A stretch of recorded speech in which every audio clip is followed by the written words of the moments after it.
Jagan tour సందర్భంగా మామిడికాయలు కుప్పగా పారపోయటం ఇది మాత్రం అరాచకం.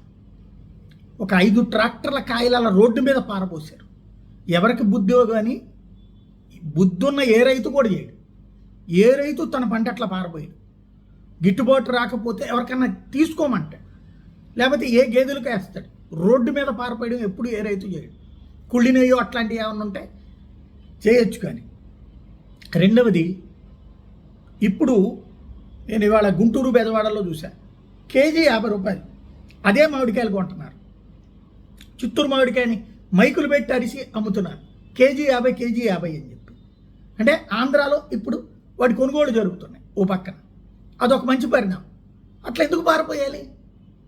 సరే, వాళ్ళు కొనలేదు పల్ప్ పరిశ్రమలోళ్ళు. అసలు రాష్ట్రంలో జరిగేటటువంటి విచిత్రం అదే. నేను ఇంతకుముందు కూడా చాలాసార్లు చెప్పాను.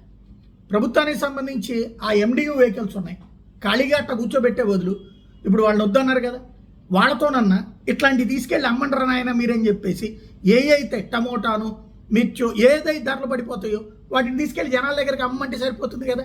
దానికి ఏదో మినిమం పెట్రోల్ ఖర్చులు మేము ఇస్తామంటే సరిపోతుంది కదా. చేస్తారు కదా. జగన్ బొమ్మ అక్కర్లేదు దాంట్లో. ప్రభుత్వం బ్యానర్ పెట్టండి, ఓ పక్కన పవన్ కళ్యాణ్, ఓ పక్కన చంద్రబాబు, మధ్యలో లోకేష్, ఇట్లాంటి బొమ్మలు పెట్టండి, చేయొచ్చు కదా. అది చేయరు. ఇప్పుడు ఎక్కడ ఉంది అంటే అక్కడ ఏ 10 రూపాయలకు 5 రూపాయలు కొనుక్కుని ఇక్కడికి వచ్చి 50 రూపాయలకు అమ్ముతున్నారు అప్పుడు కేజీ. ఇది పక్కన పెడితే అలాంటి వాల్యుబుల్ మెటీరియల్ని ఎవరన్నా పారేస్తారా?